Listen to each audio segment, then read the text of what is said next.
What's up, everybody? Welcome to Podcast Now Plus. I'm Alex, and in this video, I want to talk about the Batman being too dark, or is it too dark? Obviously, we talked a little bit about this in my video a few days ago, where I went over some of the reviews, and darkness and depressing were some of the things talking about the reviews. I wanted to go into it one more time because more people, I think, have talked about it. And I just kind of want to say my final piece, and I've also seen the movie, so now I feel like I can add an extra layer on top of it. So I'm not going to spoil anything. This will not be spoilers, but I want to talk about that darkness. I think this movie does darkness, depressing, gritty, ground, whatever you want to say. I think it does it really, really well, where...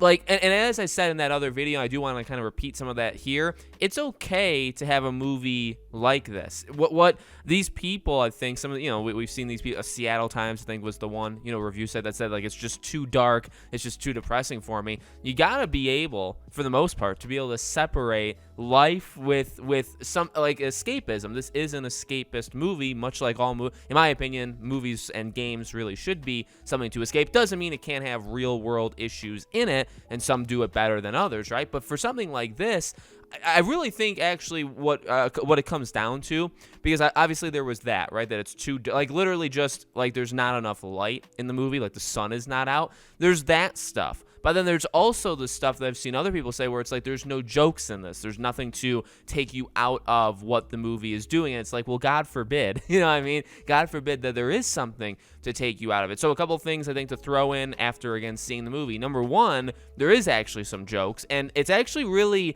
I like the jokes, and they're really weird because, they're not what you'd imagine, a class, a Marvel. And I'm not saying, again, and I said this in that other video, Marvel has its formula. It's getting a little, for me, it's obviously getting pretty repetitive, but they have the formula that worked so well for them for so long. And the jokes that they do kind of, intervene with when you're supposed to feel stuff, they are funny for the most part. They're really funny, but they do stop whatever you're supposed to be feeling at that moment, okay? Like it or hate it. That's what I do believe happens for a lot of Marvel movies for a very, very long time. In this one, in The Batman, it's kind of odd because there are jokes, but they're based off of just dialogue. They're still going. They're still talking about whatever they're talking, and they kind of walk themselves into, by accident almost, a joke. And it did get laughs. I laughed. People in the audience laughed. It was funny, but it didn't break what they were trying to do. They weren't standing there and saying a joke and then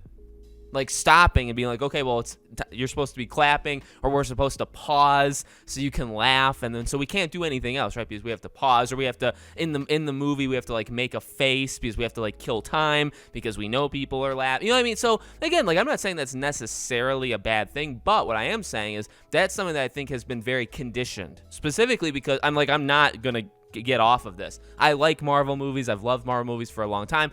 The newer ones are kind of hit or miss now, but I'm not saying I'm not a Marvel hater, but I really think Marvel specifically has conditioned people to be like that, where you're expecting a joke to kind of break the immersion that you're supposed to be in. And so the Batman doesn't do that. And then what's funny, and this is proven time and time again, even I think Dune faced similar issues. It's when a movie is just trying to be serious and just trying to be the movie for the entire time, and they don't really, because not every movie, by the way, needs jokes. Not it's not every movie needs a gigantic action sequence. You know what I mean? Maybe some movies don't have that. It's not necessarily the same thing, but to say well, the movie needs 50 jokes to break up each, this scene, and then 5 scenes later needs to break up that. It's that's ridiculous to expect when you're going into it. It's a different beast entirely. And again, now that I've actually seen it, the Tuesday video I did, I obviously didn't see it yet. I saw it that night. I mean, it works so well. You're in the world, and you feel like you're part of the world the entire time. It is dark. This is a dark, again, literally from the lighting, it's a dark world. It rains a lot there, okay? The street lights, some of them work, some of them don't work. Things primarily take place at night. By the way, and people have continued to bring this up, it's Batman. Batman is not some, incredibly light, or I guess lighthearted, where he just spits out jokes left and right, where you just expect him to just always be smiling and always just be dancing around. He's never been that.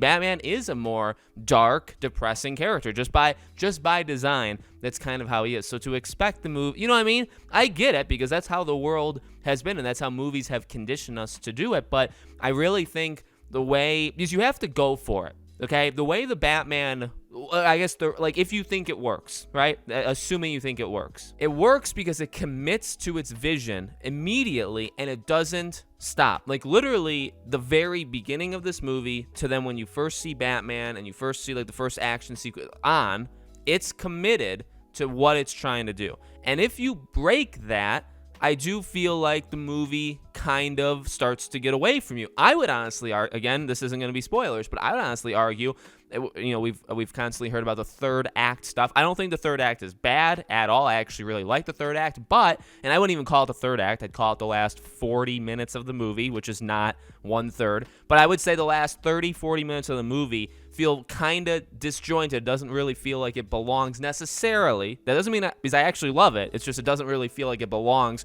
with the rest of the movie. But that's actually a pretty solid point because it's like even something like that, it kept the tone. It kept the overall, kind of like just what the movie was trying to do or atmosphere, but it didn't do it exactly like the rest of it. And so it kind of felt a little bit like, oh, was that filmed like after? Like it just came off like that. So that was that. That was still keeping everything intact. It was just some decision making that didn't feel in line. Imagine if they started just cracking jokes, halfway through where it's like, okay, well, this movie's a little too depressing, so let's just throw in some stuff to like lighten the mood. No, you're not supposed to lighten the mood. Also, this movie, this is not a spoiler because they've said it, this is like a character piece. Like it's narrated. He narrates a lot of this movie. Not a lot, but he narrates, right? Robert Pattinson. And so it's based off of him. It's off of his, like, it's almost like a diary of his life, okay? And that's, or I guess his experience over this certain stretch of time. So it's like, it just doesn't really make sense to do it. I think, honestly, and even the character himself, he is very depressing. He really only cares about,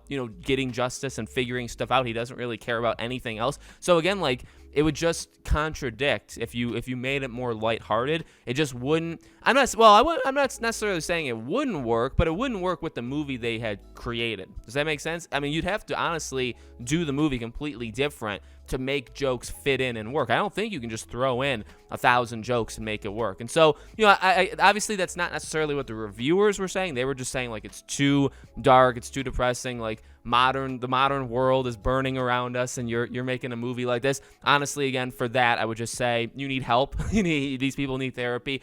Honestly, well, again, as I said in the past video, I get it. That, yeah, like, things aren't great around the world. Their lives may not be great, and I understand that. But, like, I don't know why you need to hold that against the movie. I don't know why you need to review the movie. Then don't review it, because if you can't kind of take it and say, okay, well, this is its own unique thing, and yeah, it is dark, and yeah, it is depressing, but if it reminds you, like, of your own life, you know what I mean? Like, if it's like, oh, well, I hate my life, and when I go home, I just want to, I'm not saying this, that they are saying this, I'm kind of making fun, joking, so, you know what I mean? It's like, oh, well, I don't really like anything that I do, my life's depressing, the movie is depressing, and so I'll give it a 3 out of 5, because of that, just because I didn't like the tone. It's like, well, that's not exactly a good reason. The movie's just what the movie is. You know what I mean? It almost happens to be like that. It doesn't really play off of any, you know what I mean, like real world politics it's trying to insert. It does maybe like once in the entire movie, but I would say for the most part it stays away from it. So I don't know. I don't think it's too dark. I don't think it's too depressing. I don't think the lack of comedy is an issue, honestly, at all. I think the movie is what the movie is, and I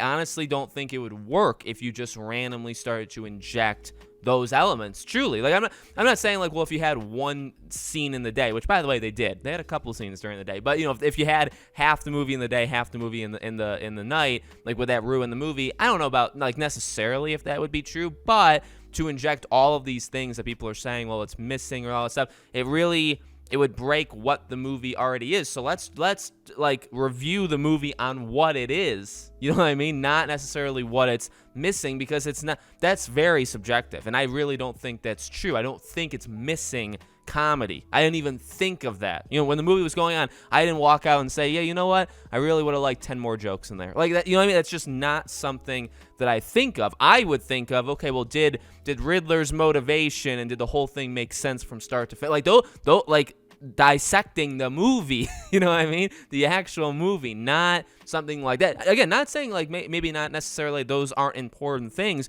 but they are important things to this movie, because it's not like they tried to do those things and they failed at them, or they tried and they just didn't do enough. No, they weren't interested in that stuff. So it's like, all right, well, because you have to judge it now on the film that we got and the tone. And again, I think it worked with what they were trying to do. They did want to make it a dark, a little bit more grounded, right, depressing kind of Gotham and depressing kind of Batman, and that's what they were going for, and that's what they did, and it wouldn't make sense to do anything else. So let me know what you guys think in the comments. Make sure, as always, you guys are subscribed to the channel. Hit the bell icon so you guys know when all these videos go up. I hope to see you all on tomorrow's video.